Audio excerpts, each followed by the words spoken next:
Bien, y como les decía, de alguna manera la meditación trataba de introducirnos en esto, ¿no? Del gozo por la vida, que también nos presenta sus momentos difíciles en lo que tiene que ver a veces con la salud. Y el tema que vamos a tocar hoy lo hemos titulado Directivas médicas anticipadas y los niños, niñas y adolescentes. Para ello, generosamente el doctor Mariano Buenanueva. Hola Mariano. Hola doctora, buen día a toda la audiencia. Acá él ya ha estado con nosotros hablando de estos temas de bioética, es especialista en bioética, abogado. Y bueno, generosamente, como decía, aceptó la invitación, propuso el tema, un tema que, si bien lo hemos tocado con escribanas sobre las directivas médicas o directivas anticipadas a nivel de los adultos, artículo 60 del Código Civil y Comercial, pero acá estaba el tema, por eso pusimos los niños, niñas y adolescentes, o sea, este tema, pero más relacionado con la niñez, que también tenemos artículos en el código que hacen referencia a esto. Así que bueno, Mariano, ¿cómo podemos comenzar con este tema? ¿Qué te parece? Bien, como una cuestión inicial, cabe reiterar quizás o volver sobre algunos conceptos de los que estuvimos hablando y que tienen que ver con esto del marco de la autonomía de la persona, de la libertad de la persona, que conversábamos hace instantes fuera del aire, que quizás no estuvieron en el centro de la atención del codificador, de la ley, en los primeros momentos de nuestra legislación. No porque no fueran importantes, sino porque, bueno, no había esa necesidad circunstancial en ese momento, y fueron introduciéndose posteriormente a nuestra legislación. Recordamos este marco que antes era autonomía vinculada principalmente a lo negocial, a lo Claro. patrimonial, y aparece en todo este escenario en las cuestiones que superan lo patrimonial, que llamamos extrapatrimoniales, que no tienen contenido económico en general, y en ese marco de libertad aparece el consentimiento como el canal para vehiculizar y poner en marcha y hacer efectivo esa autonomía, esa libertad y ese amplio margen de toma de decisión que tiene la persona. También señalábamos que este consentimiento, esta declaración que hace una persona respecto de sus decisiones en este margen de libertad, requieren, para ser realmente válidas, tomadas en un marco de plena información, así como, Exacto. así como hoy se habla tanto de esto de la información en las relaciones de consumo, en el marco de las relaciones médicas, encontramos esta necesidad en donde tiene que darse toda una serie de información que debe ser clara, que debe ser precisa y que debe ser adecuada a circunstancias que van desde lo general, desde la objetividad, digamos, para todas las personas, en esto de claridad, precisa en cuanto tiene que tener y señalar los alcances que tienen que darse y que pueden tener estas decisiones que tomamos respecto en los marcos de nuestra salud en particular, y que tiene que ser adecuada a las personas, y acá vamos a poner mucho el acento, sobre todo si vamos a hablar De los niños. de los niños, de las Claro. niñas, de los adolescentes y la toma de decisiones en este margen etario, en estos parámetros etarios, ¿no? Sí. Allí entonces encontramos que la información tiene que ser adecuada de manera que la persona la pueda entender, hacer propia, y esto tiene mucho que ver no solo con la edad, sino también con la formación cultural, con el ámbito en el cual se desarrolla esta información y esta toma de decisiones.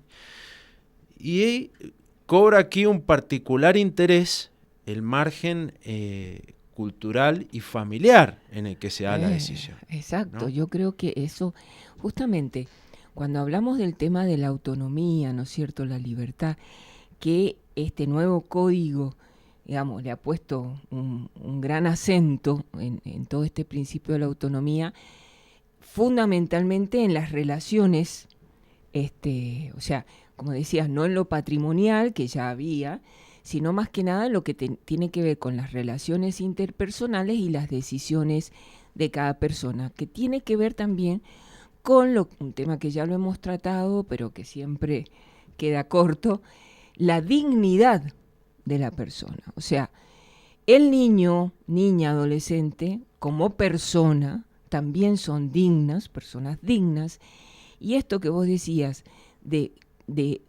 darle a la información a este niño, no solo a los padres, ¿no es cierto?, sino al niño que va a ser el paciente, darle la información de lo que, digamos, del problema de salud que tiene, de lo que se va a hacer, de las consecuencias, en un lenguaje, primero en un lenguaje que el niño entienda, ¿no es cierto?, que le sea, que esa también a veces es mi duda. Por ahí quiero ver si lo puedo tratar con médicos propiamente, si ellos se los capacita para esto, ¿no es cierto?, para poder tener este diálogo con el paciente menor de edad o con el adulto mayor de pronto, en todo cómo volcar esta información, porque, a ver, personalmente he vivido situaciones en donde esto del consentimiento informado, por ahí la información no es tan clara. No es como que uno se queda con ciertas cosas que no sabe si es así, no es así, consecuencias que por ahí no se les dijo. Bueno, sinceramente tengo mis reservas al respecto, pero creo que se tiene que avanzar en eso. Los profesionales de la salud, y fíjese que así como lo comparte el título de la propia ley de derechos de los pacientes en las relaciones con los profesionales de la salud, han asistido a lo que para algunos autores han identificado como un giro copernicano, ¿sí? En esto de la relación médico-paciente. Sí. Un giro copernicano en donde de una relación vertical, donde privaba Claro.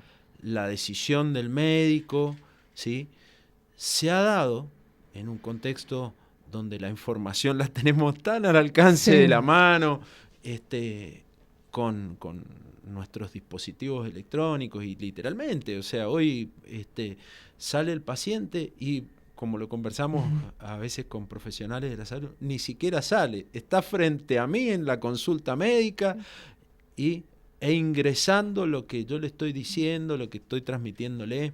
Y esto que tiene que ver en muchos ámbitos del conocimiento, no solo en la medicina. Por ejemplo, usted, doctora, es conocedora y recuerdo haber tenido oportunidad de ver algunas de sus sentencias, y esto de buscar que el lenguaje sea asequible a todas las personas. Y esto de buscar el lenguaje asequible a todas las personas pone también en responsabilidad del profesional de la salud, en particular el médico tratante, por ejemplo, en la necesidad de ajustarse a la medida del paciente, que en este caso es un paciente de temprana edad o de corta edad, que tiene limitaciones de formación, o a veces, como hemos dicho recién, de situación social o cultural, que requieren redoblar esos esfuerzos. En lo que a mi experiencia tiene que ver con estas áreas, tengo entendido que hay equipos de salud que están integrados de manera multidisciplinaria, con psicólogos, con trabajadores sociales y demás, que son los que apoyan al médico en esta tarea. Pero en realidad, cuando de consentimiento hablamos, el que tiene la responsabilidad es el médico tratante. Y esto vale también un poco en reflexión de esto que decíamos recién, que a veces por la vorágine diaria, las urgencias, el consentimiento se convierte en un formulario, en papel para ser completado. Casi cuando estás entrando a la sala de operaciones. Exactamente, ¿viste? Exactamente.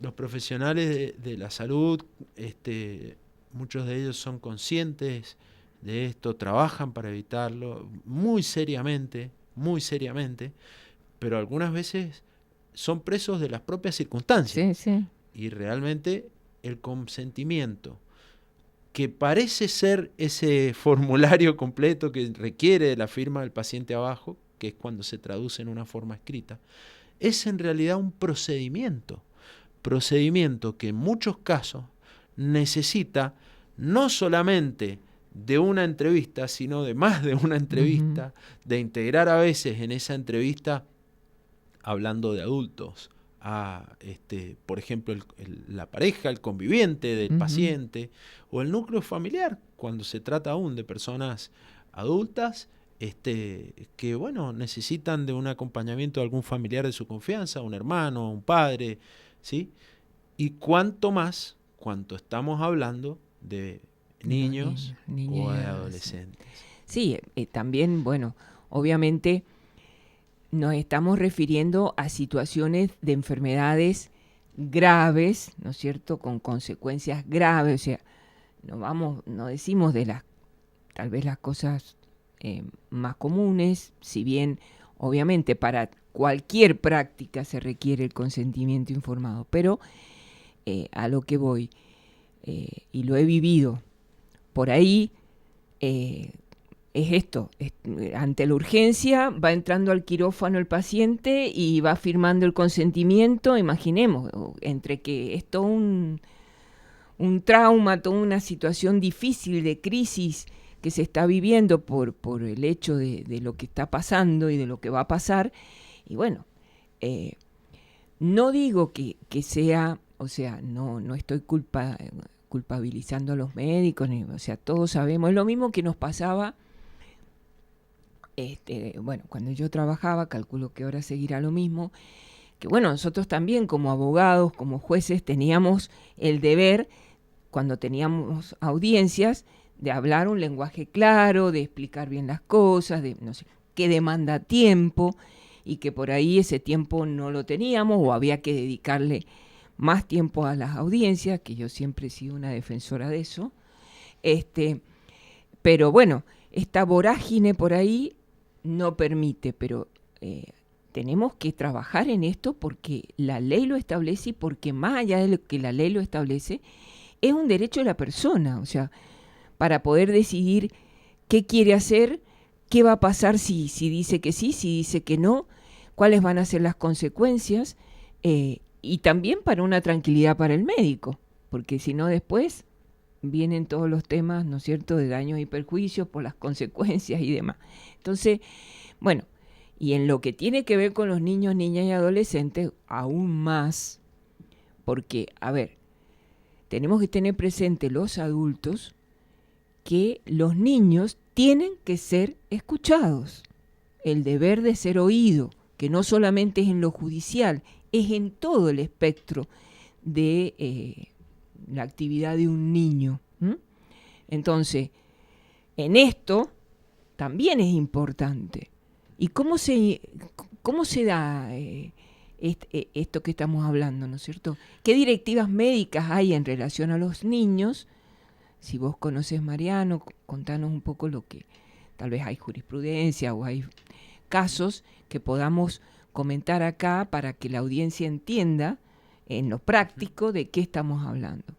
Bien, yo me tomo el atrevimiento de empezar por algo que recién usted, doctora, comentaba, y esto del consentimiento para toda práctica. Uh-huh. Entonces, me parece interesante partir desde ahí, porque justamente, si bien aquellos casos límites o aquellos casos de mayor gravedad es en donde puede tener lugar la necesidad de una directiva médica anticipada, como esto que teníamos esta frase tan humana de las familias, de que a veces la educación empieza por casa, ¿no? Sí. En la comida, en lo cotidiano, esto de la cotidianeidad. Y fíjense que el consentimiento es algo que se requiere, como bien decíamos, para toda práctica.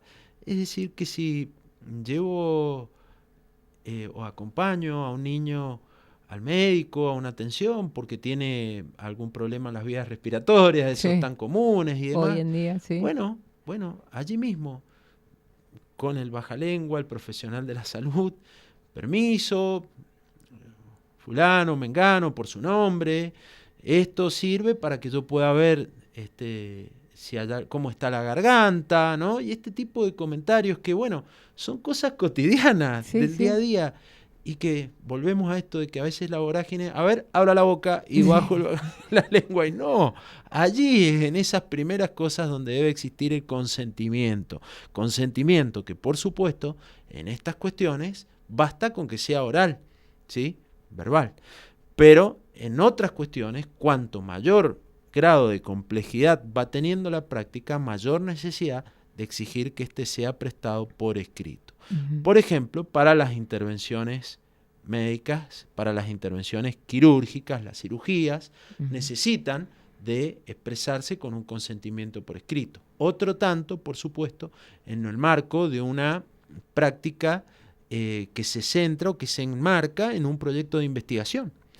Claro.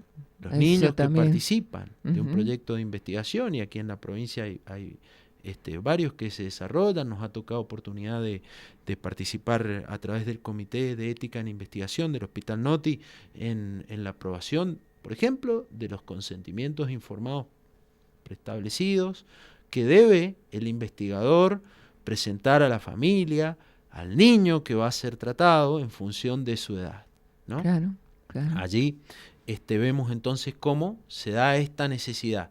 Primero, de la intervención del niño, hablando genéricamente, por supuesto, niño, niña, adolescente, en función de su edad y de su madurez. Y aquí hacemos un paréntesis, porque recién decíamos que al inicio de nuestra legislación civil, recordemos el Código de Vélez-Sarsfield, del siglo XIX, 1869, 1871 entra en vigencia, ¿no? Este Código Civil no preveía este tipo de cuestiones, y el Código Civil y Comercial de la Nación, que entró en vigencia en el 2015, tiene una relación directa y una regulación expresa en estas cuestiones relativas a la salud en su artículo 26. Uh-huh. Ya volvemos sobre ellas con algo de precisión, pero me parece interesante señalar que ya antes, con la ratificación de la Convención de los Derechos del Niño por nuestro Estado, ¿sí? Recordemos que en su instrumento legislativo de ratificación, la Argentina expresa que se considera niño desde la concepción, y bueno, esto que no estaba marcado del inicio en la Convención de los Derechos del Niño, y hace a ese niño desde allí, desde la propia concepción, ¿no?, hasta que alcanza la mayoría de edad, acreedor de una serie de derechos, entre los cuales está, en su artículo 12 de esta convención, el derecho a ser oído. Y a mí siempre me interesa destacar, porque nos quedamos muchas veces ahí en el derecho a ser oído. Y agrega la convención que este derecho a ser oído, y a que su opinión sea debidamente tenida en cuenta en función de su madurez. Tal cual. Debidamente tenida en cuenta en función de su madurez, nos ponía ya, recordemos, década del 80, cuando se ratifica esta convención, incluso antes de la Constitución del 94, que le otorga a esta misma convención una jerarquía idéntica a la de la propia Constitución, ¿sí? En ese conjunto de tratados internacionales de derechos humanos que tenemos en el inciso 22 del artículo 75 de la Constitución Nacional, se le da ese máximo rango, esa jerarquía de constitucional a esta convención. Y entonces, a que su opinión sea debidamente tenida en cuenta en función de su madurez. Esto nos pone en la obligación de escucharlo que, como usted bien sabe, seguramente a veces requiere de algunos canales para poder oírlo, ¿no? Tal cual. No tenemos todos la formación suficiente, entonces a veces tenemos que apoyarnos en este rico trabajo que el Código Civil y Comercial de la Nación lo ha traído expresamente de la multidisciplina, de la interdisciplinariedad, y que desde la bioética hablamos en los comités hospitalarios de ética o comités de bioética de transdisciplina, es decir, un nuevo objeto que se crea por el aporte conjunto de las distintas disciplinas. Y allí, entonces, munirnos de estos canales, de estas disciplinas, de estos conocimientos para poder apoyar al médico en la información, como decíamos recién, que se le debe dar a través de trabajadores sociales, de psicólogos y demás, para la toma de decisión. ¿Esta cuándo es? Siempre, en cualquier momento. Y en algunos casos, cuando no se puede tomar una decisión en ese momento por las circunstancias particulares, cuán útil sería contar con una decisión previa volcada respecto de este asunto que se está avisorando, y ahí ya nos vamos poniendo en tema respecto de las directivas. Específicamente de las directivas. Bueno, vamos a hacer un pequeño corte, así ya después nos introducimos bien en la temática, así que los esperamos en unos minutitos. Gracias.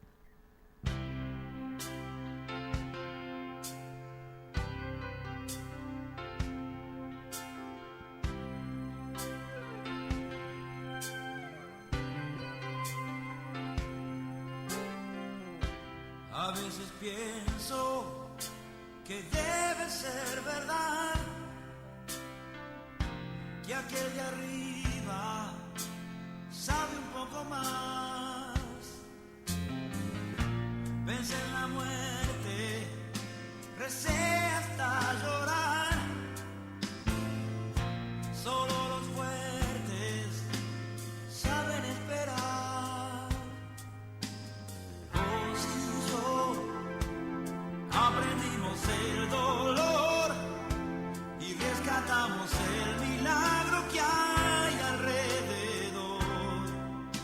La risa de los chicos, sus ganas de crecer, la mano de un amigo siempre fiel.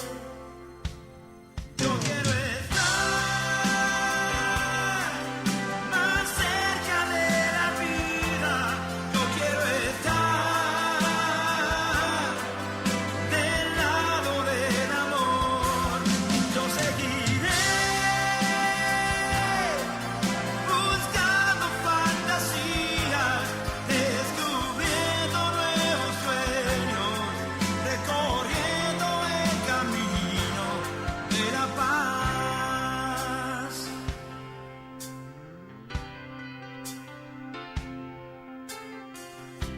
A veces sueño que corro sobre el mar, no sé a dónde, pero sé que hay que llegar. Voy como el viento, soplando sin saber, y estoy todo el tiempo amando sin querer. Vos y yo aprendimos el dolor y rescatamos el milagro que hay alrededor. Vos y yo aprendimos lo mejor, encontrar la llave de la fe y la ilusión. No prendan todavía las luces del salón, recién está empezando la función. Yo quiero estar más cerca de la vida, yo quiero estar del lado del amor. Yo seguiré buscando fantasías, descubriendo nuevos sueños,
Nuestra familia está formada por muchas razas, jóvenes y viejos, ricos y pobres, hombres y mujeres, pecadores y santos. Nuestra familia se ha extendido a través del mundo por siglos. Con la gracia de Dios comenzamos hospitales, establecimos orfanatos y ayudamos a los pobres. Somos la organización caritativa más grande del mundo. Educamos más niños que cualquier otra institución académica o religiosa. Desarrollamos el método científico y fundamos el sistema universitario. Defendemos la dignidad de la vida humana, el matrimonio y la familia. Ciudades llevan los nombres de nuestros venerados santos que navegaron un camino sagrado ante nosotros. Guiados por el Espíritu Santo, compilamos la Biblia. Somos transformados por la Sagrada Escritura y la tradición que nos han guiado por 2000 años. Somos la Iglesia Católica. Con más de 1 billón en nuestra familia, compartiendo los sacramentos y la plenitud de la fe cristiana. Por siglos hemos rezado por ti y por el mundo cada vez que celebramos la Santa Misa. Jesús mismo sentó las bases de nuestra fe cuando le dijo a Pedro: tú eres Pedro y sobre esta roca edificaré mi iglesia. Por más de 2000 años, los sucesores de Pedro han guiado a la Iglesia Católica con amor y verdad. Y en este mundo lleno de caos, problemas y dolor, es reconfortante saber que algunas cosas permanecen consistentes, verdaderas y fuertes. Nuestra fe católica y el amor eterno que Dios tiene por toda la creación. Si has estado alejado de la Iglesia Católica, te invitamos a que nos visites nuevamente. Compartimos logros, esfuerzos, trabajo, estudio, cansancio. Radio Murialdo, AM y FM. Siempre en hermandad.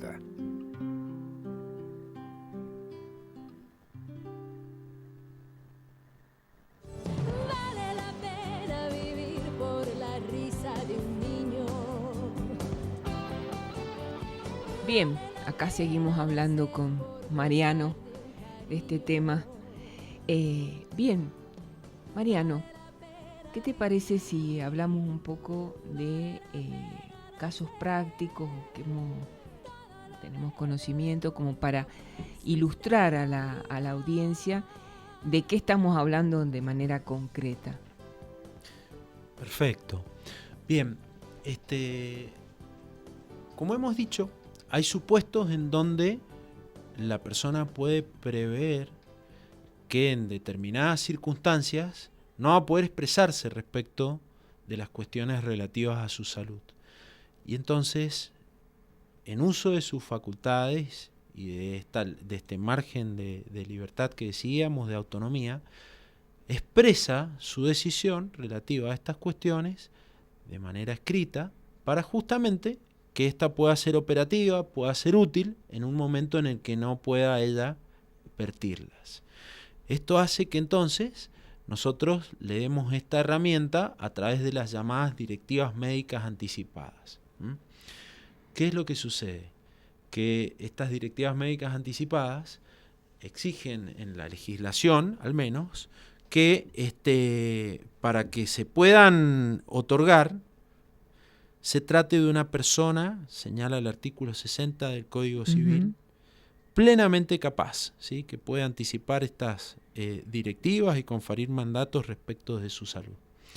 Ahora bien, si nosotros nos ceñimos a la literalidad de esa norma, podríamos caer en el equívoco de considerar que una persona que aún no ha alcanzado los 18 años de edad, que no es mayor de edad, no puede tomar una decisión. Y aquí viene a la memoria una cuestión que se dio en la legislación de trasplantes de órganos, de dación de órganos, en la ley 24.193, que cuando entra en vigencia regía la mayoría de edad a los 21 años. ¿Sí? Recién en el año 2010 se baja la edad de mayoría a los 18 años. Entonces, ya la 24.193 que señalo decía respecto de la aptitud para poder ser dador de órganos, que requería que se tratara de una persona plenamente capaz, mayor de 18 años. Claro. Y Entonces, hacía la excepción, digamos. Claro, al entonces principio. allí muchos autores decían, pero ¿cómo? ¿Plenamente capaz? Si la plena capacidad se adquiere a los 21 años. Y bueno, la conclusión a la que se llegó desde los autores, desde el que llamamos doctrina, nosotros, es decir, quienes interpretan, quienes estudian la ley, es que en realidad allí la palabra capaz no estaba utilizado en los términos técnicos que, como hemos dicho recién y en oportunidades anteriores, se da en un marco de un código que está centrado en lo patrimonial, ¿sí? Y en donde, por supuesto, por ejemplo, para la venta de un inmueble, para la venta de un automotor, es necesario, para privilegiar la seguridad jurídica en el tráfico de esos bienes, ¿sí?, que haya un parámetro etario de edad claro, ¿sí?, y que entonces quien aparece vendiendo o comprando tenga la aptitud suficiente para poder hacerlo y así facilitar la circulación de los bienes. Allí entonces era necesario, en aquel entonces, los 21 años. Y hoy estamos en un marco donde esta necesidad que se da en lo patrimonial tiene que flexibilizarse. Tiene que flexibilizarse, ¿por qué? Porque cuando nosotros estudiamos esto del consentimiento, a diferencia de lo que ocurre en los marcos patrimoniales, en donde, por ejemplo, si se ha recibido un bien o si es necesario disponer de un bien que pertenece a un menor, y éste, siendo tal, no puede hacerlo por sí, puede munirse o puede hacerlo a través de un representante. ¿Sí?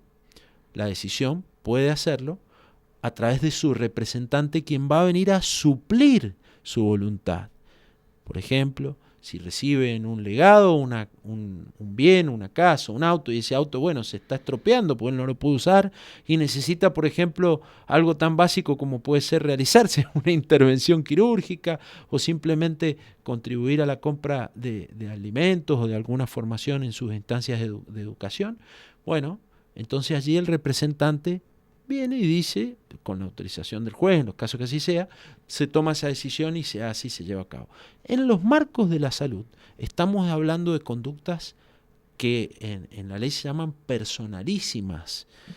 Y estas cuestiones personalísimas, para poner en grado superlativo lo que hace o lo que afecta a la persona, no pueden o no son susceptibles de ser suplidas por un representante, sino que aquí aparece otro protagonista que es, en el marco de lo que se dan a llamar competencia, ¿sí?, que es la presencia de un asistente.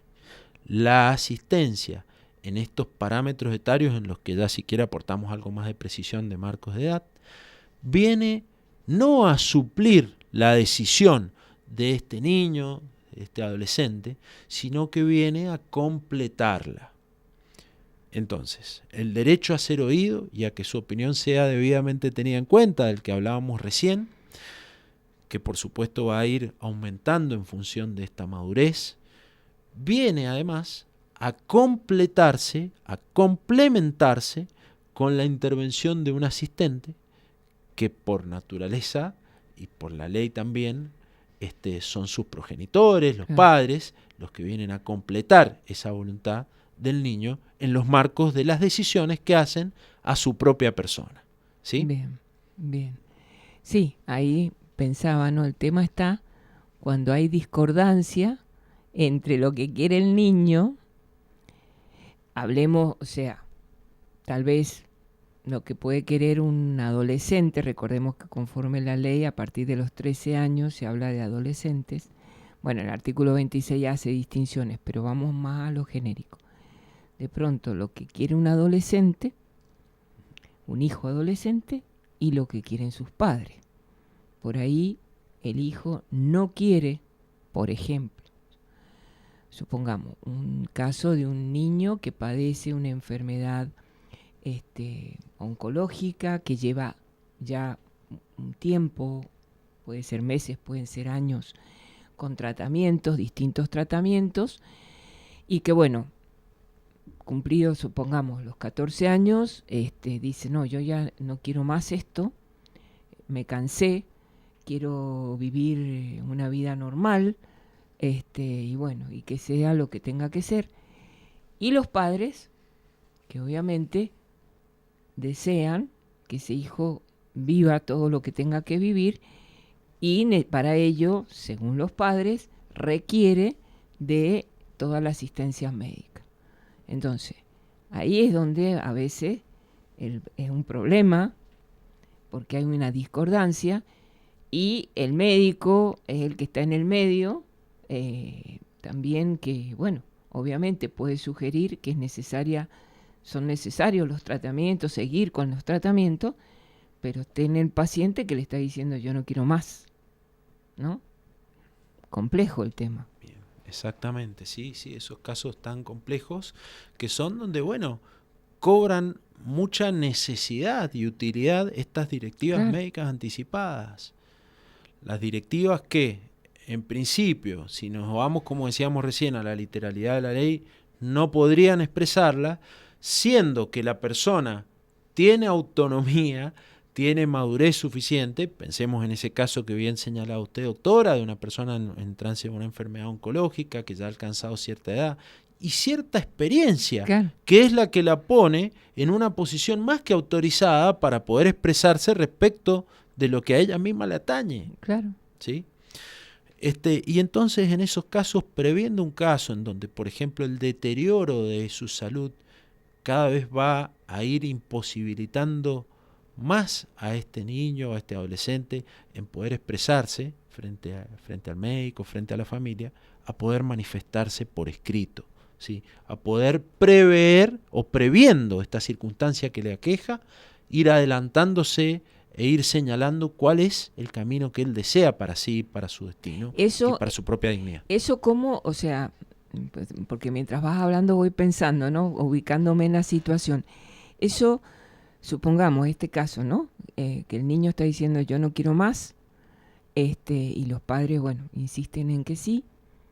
¿Qué debería, o sea, hay que hacerlo, hay que llamar a un escribano para que pueda, digamos, poner por escrito lo que el niño manifiesta, ahora que está, digamos, en su con conciencia total, no quiero decir plena capacidad, pero que, bueno, para esto que estamos hablando sí, está en situación porque, a ver, el que está recibiendo el tratamiento, el que vive en su cuerpo, todas las consecuencias, es el niño, o sea, por eso tan importante esto de la competencia en cuanto que es el niño el que está sufriendo todo y el que dice, bueno, yo esto ya no me lo banco más, o sea, entonces, ¿cómo se instrumentaliza esta medida anticipada? ¿A través de un acta notarial? ¿Cómo es la historia? Bien, muy interesante la pregunta, muy interesante. Recordarán ustedes que tenemos una ley de derechos de los pacientes que es del año 2009. Esta ley del año 2009 fue reglamentada ya recién por el año 2012 y preveía en aquel entonces la ley, por supuesto aún así la reglamentación, las directivas médicas anticipadas, señalando principalmente esto de los supuestos para personas en la literalidad mayores de edad. Claro. Y en ese sentido expresaba la ley que los canales para poder vertir estas directivas anticipadas lo eran a través de una escritura, es decir, de la presencia de un escribano, un acto notarial, o ponía al alcance con un propósito, entendemos que ampliatorio para poder llevar a mayor público estos instrumentos, la posibilidad de que fueran vertidas en juzgados de primera instancia, ¿sí? En los juzgados, ante un juez, ¿no? Uh-huh. Allí el juez tendría la posibilidad de tomar esta directiva anticipada. A raíz de esto, en algunas provincias se han creado registros, se llevan registros, así como existen registros de testamento, bueno, existen registros de estos instrumentos que son las directivas anticipadas. Pero a más de estas cuestiones, Y fíjense lo que decíamos recién de la utilidad del consentimiento y de que este consentimiento sea informado y que los canales para la información y para poder expresarse muchas veces necesitan o requieren de la intervención de otras disciplinas.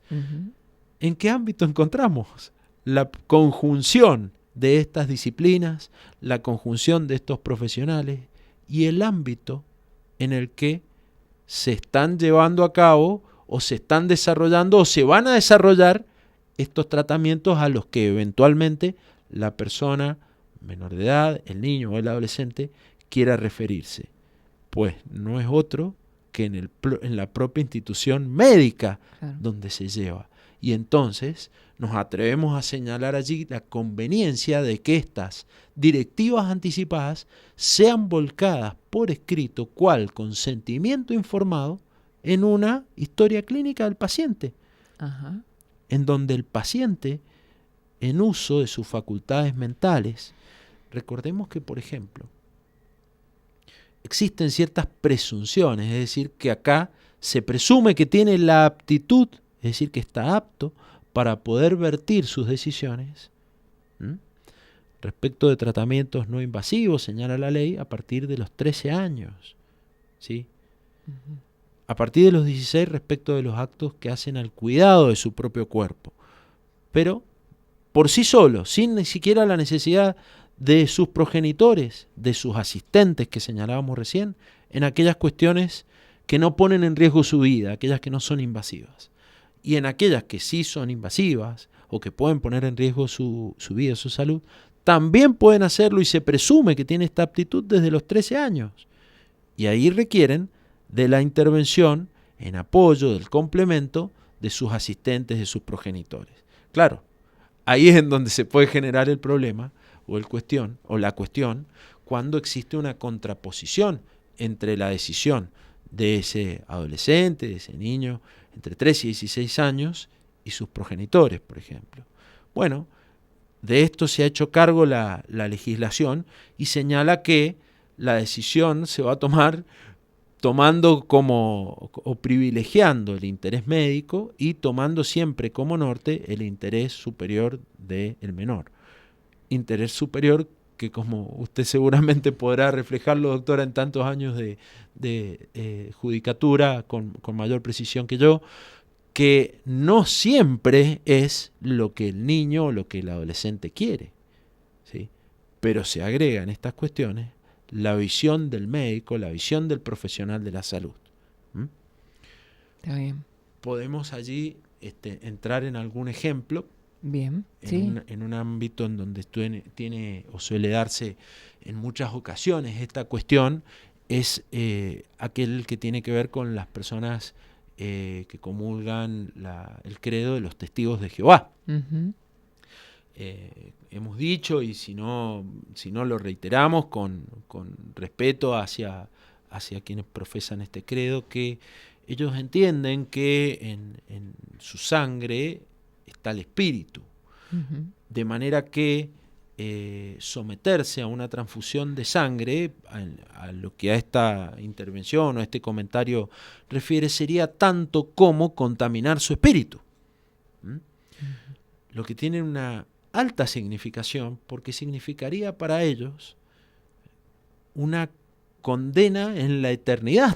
Claro. Es decir, si en mi sangre está mi espíritu y a mí me obligan a contaminar mi sangre, me obligan a contaminar mi espíritu. Y entonces, por una ley humana, quedo condenado en la eternidad.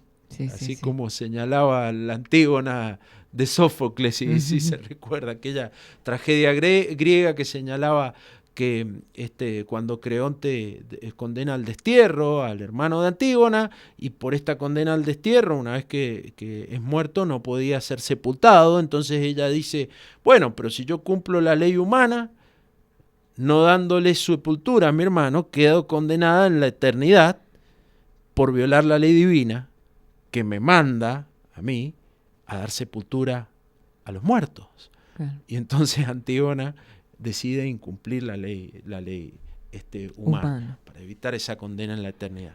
Esto mismo ocurre en estos casos.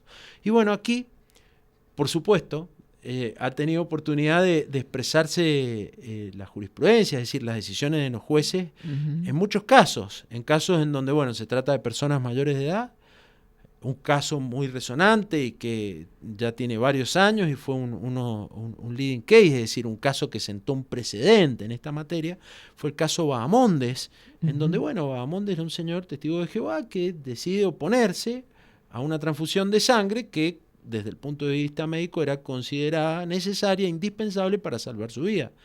Cuando llega esta decisión años más tarde a la Corte de la Nación, no solo que don Bahamondes estaba vivo, sino que además la Corte dijo, a pesar de que podría haber evitado tener que pronunciarse por esta circunstancia de que él estaba vivo, decide expresarse en respeto de la autonomía de esta persona y en la necesidad de que el respeto a la autonomía sea resguardado. Años después, en un caso que se llama Albarracín y Nieves, en donde ya estaba en vigencia la ley de derechos de los pacientes, y Albarracín hijo, no Albarracín y Nieves, que es el padre, había expresado una directiva médica anticipada negándose a una transfusión de sangre. Entonces, en una ocasión en la que, víctima de la inseguridad, es baleado con una pérdida importante de sangre, Albarracín hijo necesita ser sometido a una transfusión de sangre. Los médicos advierten la presencia de una directiva médica anticipada que rechazaba esta transfusión, y entonces el padre, Albarracín y Nieves, decide llevar esta cuestión a la justicia para que se privilegie lo que él entiende resguarda mejor la voluntad de su hijo, aún mejor que la directiva médica que había dejado por escrito, ¿sí? Y dice, no, porque él iba y volvía con su credo, no era una persona muy creyente y demás. Bueno, toma intervención en este caso la familia, la familia más próxima, la esposa de este señor, quien lleva a su vez al anciano de esta comunidad de testigos de Jehová, que dicen y hablan y ponen en evidencias cómo él no solo profesaba, convivía, sino que hasta se había casado y vivía bajo las enseñanzas de esta creencia. La justicia naturalmente descarta el pedido de negativa de seguir la directiva que había hecho el padre y ordena entonces a los médicos, a los profesionales de la salud, a respetar las directivas médicas anticipadas. Esto, trasladado a los casos de niños, niñas y adolescentes, ha tenido ocasión también respecto de la justicia en casos donde no existía una directiva médica anticipada y se trataba de un niño o se trataba de niños de muy corta edad, ¿sí? Que no habían alcanzado ni siquiera los 13 años de edad. Y entonces, no pudiendo estos expresarse por un estado de inconsciencia, son los padres, testigos de Jehová, los que deciden oponerse a una transfusión de sangre, y aquí el juez, privilegiando el interés superior del niño, dijo, la religión de los padres no es necesariamente la de los hijos en esta edad, y debe, privilegiando, como decimos, el interés superior, en este caso del niño, en resguardo de su vida, hacerse uso y hacerse lugar a la transfusión de sangre. En estos casos, y ya para llegar a la directiva médica anticipada, pensemos en supuestos en donde, por ejemplo, nos ha tocado la ocasión de compartir con un juez que nos decía, me traían un muchacho de 17 años de edad, más alto que yo, más fuerte que yo, a que se le ordenara la transfusión de sangre antes de esto de las directivas médicas en la ley. ¿A ustedes les parece que podemos obligarlo? ¿Qué hacemos? ¿Lo atamos para que se le haga la transfusión de sangre? Estaba convencido, es su credo, su plan de vida, su modo de vida. Claro, el tema de la autonomía, ¿no? De respetar efectivamente conforme, bueno, estamos hablando de un adolescente de 17 años, ya prácticamente puede ser considerado un adulto y bueno, y pensaba en el caso que había citado de los niños más pequeños que están en estado de inconsciencia por la afección y que los padres, bueno, esto que comentabas, el otro caso, y bueno, obviamente ahí el juez justamente fue, digamos, coherente y prudente lo que resuelve, porque ahí sí, la prioridad es el interés superior del niño, porque o sea, no hay conciencia, o sea, el niño no puede emitir su deseo, ¿no es cierto?, su opinión, y obviamente allí es el juez el que tiene que, dada la situación, priorizar los principios genéricos que tienen que ver con los derechos del niño, y uno es el interés superior, que está por sobre cualquier otro. Entonces, en este caso estaba por sobre el interés de sus padres.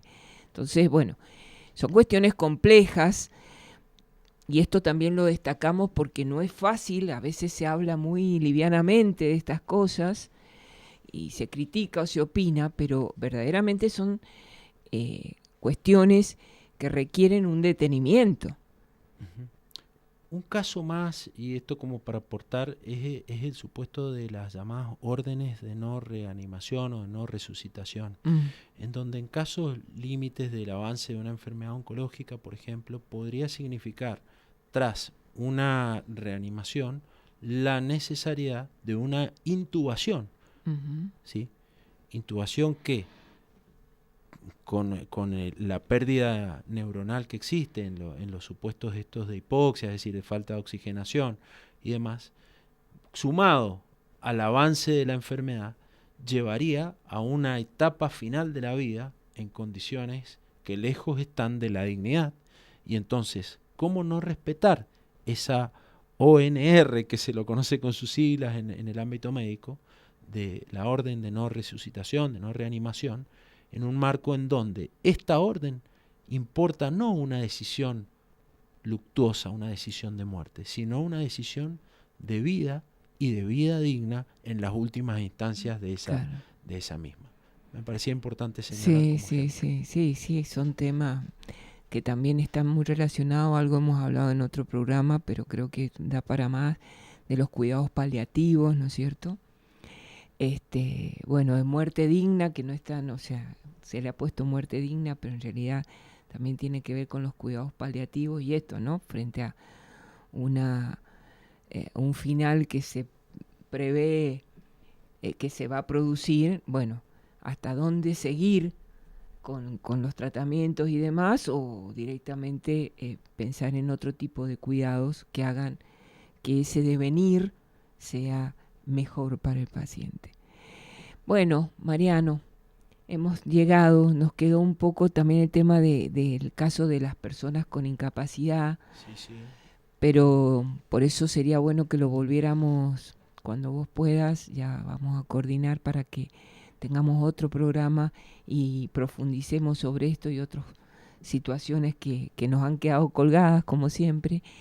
Pero bueno, la idea era un poco empezar a dar a conocer estos temas que parecen que no es lo común, pero sin embargo son situaciones que suceden y que es importante que estemos al tanto de lo que dice la legislación, nuestra legislación, y dónde están parados todos estos derechos.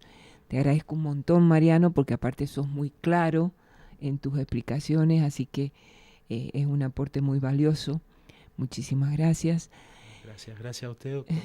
Y a la audiencia, bueno, esperamos que haya sido un tema interesante y vamos a tratar de seguirlo tocando con otras aristas en otros programas. Háganos llegar también, a veces les pido que por ahí también ustedes me hagan saber, como para poder ir tocando estos temas que para ustedes son interesantes o les causa dudas. En la medida en que nosotros podamos, vamos a ir tocándolos y despejando las dudas. Muchísimas gracias a todos. Les deseamos una hermosa semana, un hermoso mes, este mes que ya estamos entrando en la primavera. Y hoy un saludo especial a los colegas. A los profesores, exacto, sí. El día del profesor. Yo me permito uno muy breve, a una personita muy especial en mi vida, que es mi hija María Guadalupe, que hoy es su cumpleaños. Ah, muy bien, feliz cumpleaños entonces. Y sí, tenés razón, hoy es el día del profe, así que bendecido día para todos los profes. Y acuérdense los alumnos de saludar a sus profes. Bueno, un abrazo grande a todos y bendiciones para todos.